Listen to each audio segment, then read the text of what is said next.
Exosphere. I'm on. Hello. How's it going? Good. Oh man, Northern Hemisphere. It's winter, and I'm definitely fighting a cold. But hopefully, I don't sound too miserable to listen to. I actually left, so I'm sitting in the nice sun. I'm in the Northern Hemisphere too, usually, so I feel your pain. Nice. So let's kick it off. I just want to thank you for being here.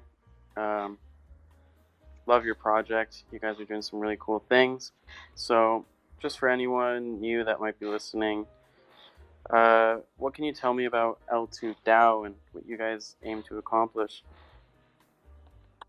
Yeah. So the L2 ecosystem is a collection of networks that are providing access to the security of the Ethereum network, but through a more efficient, compressed data storage mechanisms. So basically, aka you can access the security of Ethereum through lower gas fees. And there's a few different networks that are already live that do that, such as Arbitrum, Optimism, Metis, Boba, and actually like a dozen other ones. And they're all kind of trying to solve the same problem, but they're all doing it individually, and working on it in their own ways. So what Layer2DAO does is we wanted to provide a bridge community that brings together everybody across these different projects, allows people to promote and push forward the development of that ecosystem across the different networks. And actually, so we also launched our own token, which we use to invest into projects that specifically are focusing on the on growing the L2 ecosystem, and use that to help other projects come onto here. Like that's how we got involved with Arable Finance. So two sides to what Layer2DAO does is one is really trying to grow and promote the Layer 2 Ethereum ecosystem, and then the other side provide a investment vehicle for people that want broad exposure to the growth of the ecosystem through our own token, and generate revenue through activities in that ecosystem. That's pretty cool. And I'm assuming, wait, how long have you been active for? We launched a year ago, actually. So we started building the project back in 2021. We launched in January of 2022, and just in time, because we were able to really focus on the big growth in the L2 ecosystem last year, partner with a bunch of projects, help promote different networks and projects, and onboard a lot of new users to L2. So it's been a wild ride for the last year. That's fantastic. And you're active across all the L2s? Did I hear that correctly? So, I wish we could say we are active across all the L2s, but that's certainly the long-term goal. But we really had to start focusing on the most popular L2s, since there's only so much attention and manpower that we have to give to different projects. So we launched on Arbitrum because that was the one with the most active wallets, and we expanded to Optimism, and now we have two other L2 networks on our roadmap for Q1 and Q2 of this year that we're going to expand to.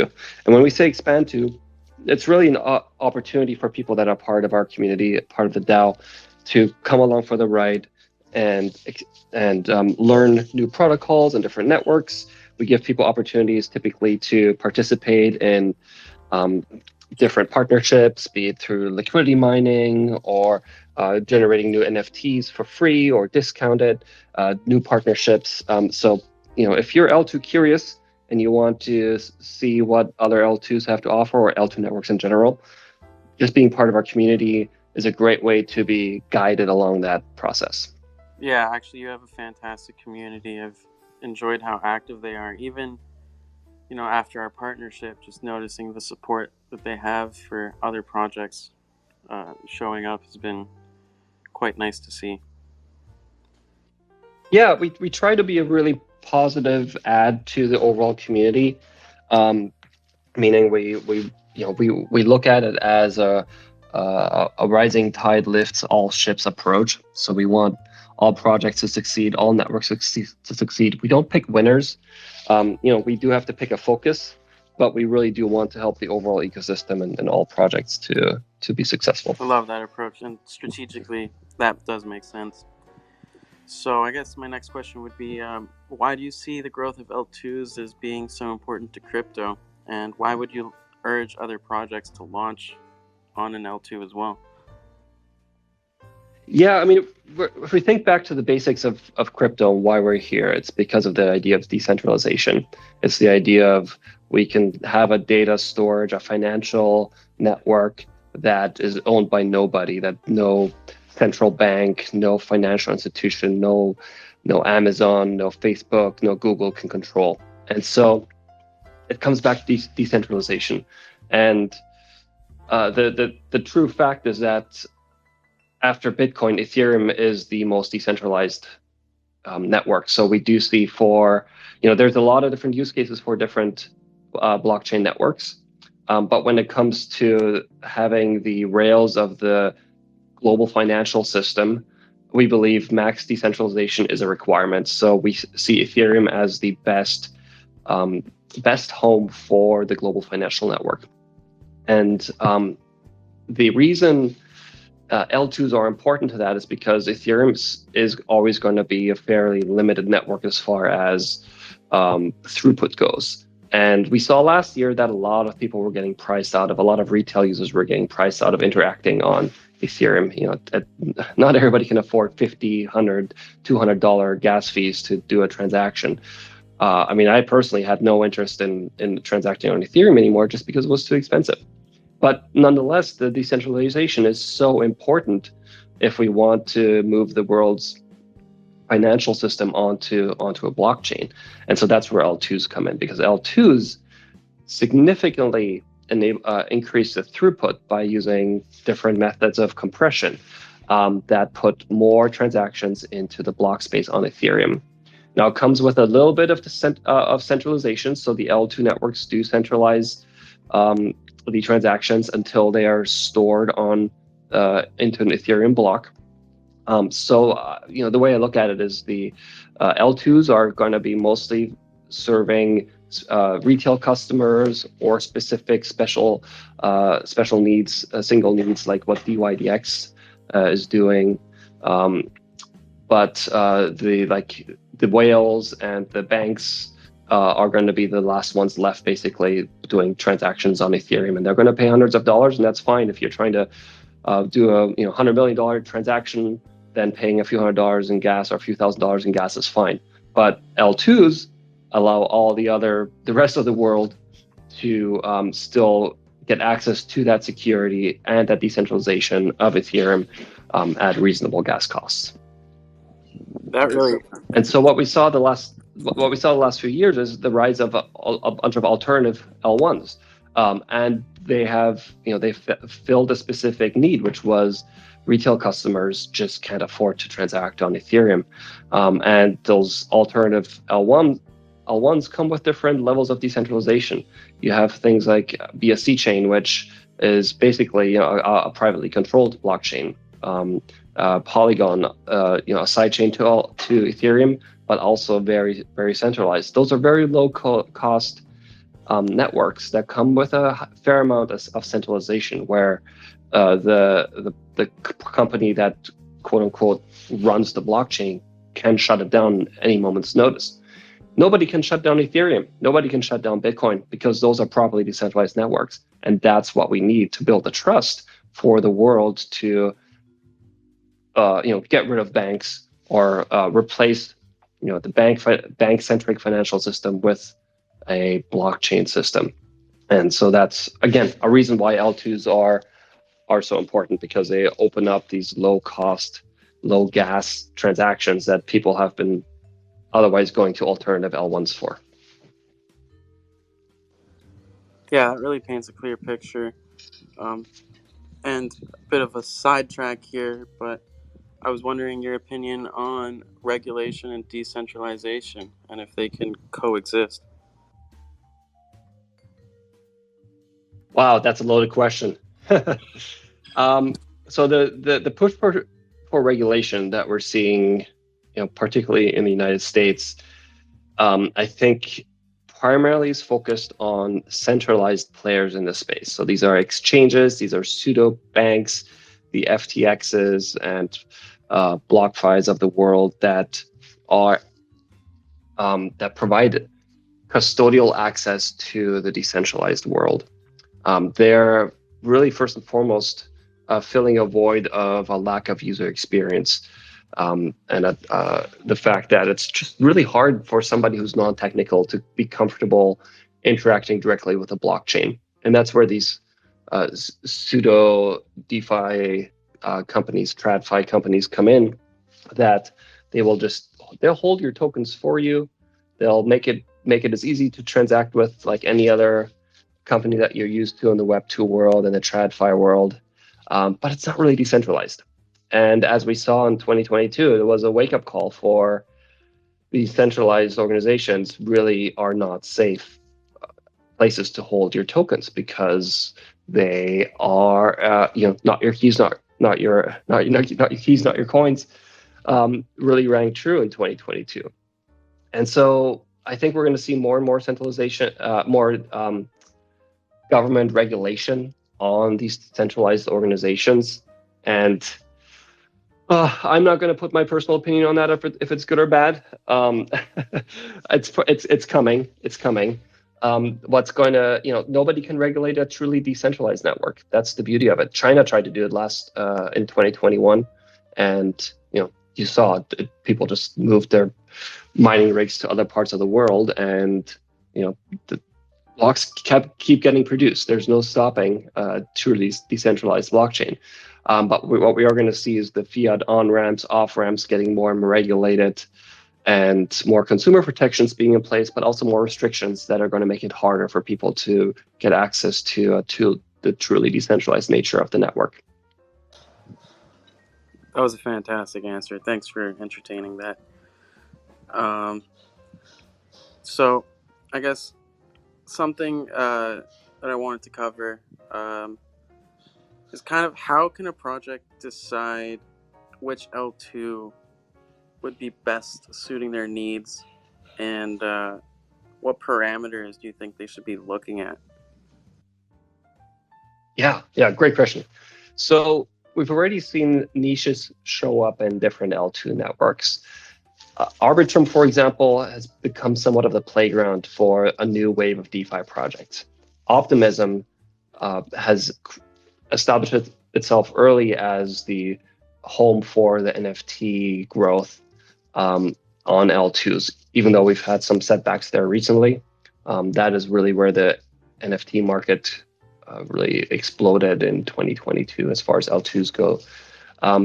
Other networks have certain developer incentives. For example, Metis might have the right level of incentives for the right kind of projects.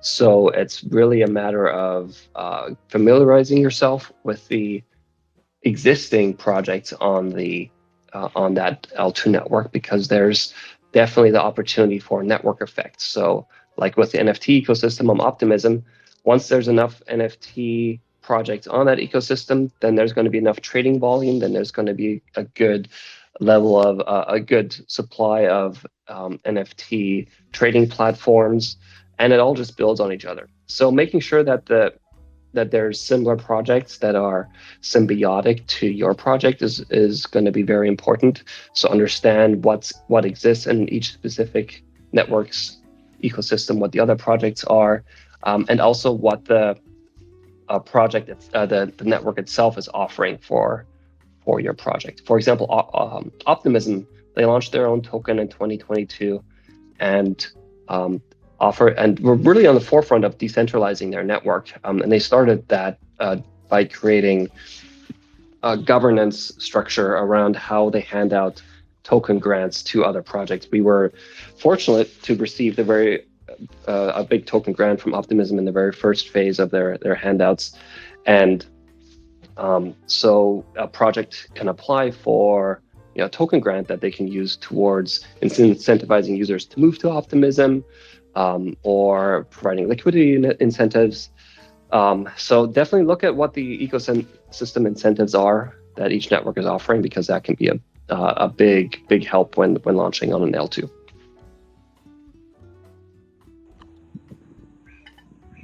That's fantastic. Clearly very knowledgeable. I guess to boil it down a little bit, is there any specific advice you'd give to other DAOs or decentralized projects looking to launch on an L2? Yeah. So when we launched our DAO in January of 2022, it was actually pretty hard. The tooling that a DAO requires to be successful and operate efficiently just didn't exist yet on L2 networks. Everything was very Ethereum mainnet centric, and it really became pretty clear that we're an early adopter in that regard. Really, one of the first DAOs to make their home from the get-go on an L2 and try to operate exclusively on L2 networks. What we have seen in 2022 is a really solid expansion and migration of DAO tooling to L2s. Things like Wonderverse, which is a basically like a Trello for DAOs that does task management, bounty management, contributor payments, all that stuff. They were one of the first DAO tools to expand to an L2. And what we do at Layer2DAO is help people promote those projects. So if somebody is taking a risk and expanding to the L2, we want to make sure they get promoted and acknowledged for that. And so we oftentimes want to use their protocols. So we're oftentimes some of the early adopters in using a system. We'll give them early feedback. We run into bugs, lots of bug feedback, and that's just part of what we do. Is we acknowledge that we're one of the earliest partners to use something, and we'll be good partners to give them good feedback and help them build their protocol properly on an L2. Another example is Hedgie. Hedgie allows DAO to DAO swaps, also P2P swaps through NFTs. So one thing we couldn't do early on was, as we were trying to partner with other projects and exchange our token into token swaps, there was no trustless way to do so. So we really couldn't even do private sales on an L2. So that was really challenging. Hedgie is a good protocol for that, to do that. So you basically lock up tokens in an NFT that has a really cool PFP attached to it, and you can lock tokens for a certain day or a certain amount of days, and you can swap tokens. It's a pretty powerful protocol, and they're a good example of the kind of tooling that we need on L2s, and we've seen that growth happen in 2022. So back to your original question, if you are a DAO or you're thinking about starting a DAO, it's a great time 2023 is a fantastic time to do so. The space has come a long way. There's so many more tools available now. It's the low gas fees are amazing. For example, we do an airdrop every single week. We airdrop ETH to several hundred of our XL2DAO stakers, which is a revenue sharing protocol. And I laugh because when we sent through that transaction on a multi-sig, it's like $2 in gas, which on L2 is noticeable. But if we were doing this on mainnet, we'd be paying $50 to $100 every single week just to send this ETH around, and that's during low gas times. So, doing transactions, interacting with your community, that kind of stuff becomes really way more affordable, way more doable on L2. So definitely now's the time to migrate or start a DAO on L2. Going back to those tools you shared, actually you've helped introduce that to us as well. And what you're doing is like introducing these tools to other ecosystems and projects. It's fantastic. These are tools that we now look forwards to using. So Yeah, absolutely. And we want to be a resource for people in the L2 space, particularly for other projects that are looking to expand or in the process of expanding. And we want to help with that migration and make all the connections as possible. yeah, I love that. And those aren't just words. You do actually do that. So that's fantastic. So leading into like the partners that you find in all these partnership programs that you do, how do you choose projects to partner with? And are there any exact benefits that these partners can expect that are actually tangible? Yeah, so we will typically look for a mutually beneficial partnership, and that doesn't mean that there's something like a payment to our community or anything like that. But we want our community to get some sort of exposure, early exposure, access to something that they might not have otherwise, or an opportunity to earn, participate in a protocol. So those are, we want our community to have some sort of benefit. So we get approached a lot by, hey, we're a new project, we're doing this, we're doing that. Can you help show us? And we're like, okay, we could show you, but what's in it for our community? So we will look for a mutually beneficial relationship, and we don't just show other projects unless we see there being a benefit for our community as well. And so, but we do get pretty creative in looking for ways. For example, with Arable Protocol, one of the ways we benefited both communities was by creating joint liquidity between our two protocols on Arbitrum. So it helped with the expansion of your token on Arbitrum. It helped both projects build liquidity, and it was a good entry point for you guys to come on, and for our community also to get access and learn about a really, really cool project, which is Arable. So that's an example of a partnership. And if you are a new project on an L2 or an existing project that is looking to grow and partner, don't be shy to reach out. We're always brainstorming ways that we can create mutually beneficial partnerships. And sometimes it just doesn't work out. Sometimes it's not the right fit, and we won't be shy saying that because we don't want to waste anyone's time.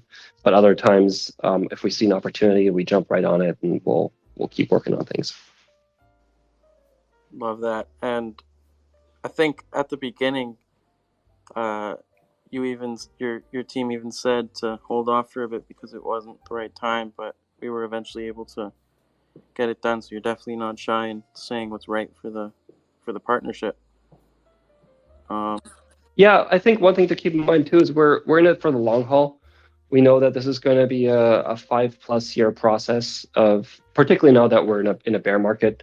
Who knows how long it's going to take before we're going to get the next wave of retail consumers who are ready to dip their toes back into crypto. So it's a long process. We're in it for the long haul, so there's no rush from our perspective. So if we talk to a project and it's like, okay, what we can do here is really cool, but let's give it a few weeks, let's give it a couple months and stay in touch.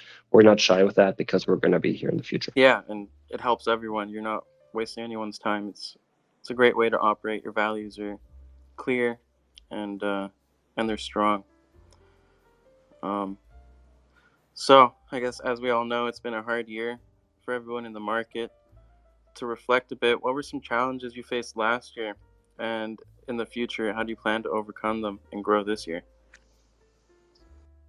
Yeah, I mean, one thing that just hit us last week was the L2 space historically has been a very trusting place. A lot of people, most players in the L2 space were people that were very passionate about crypto.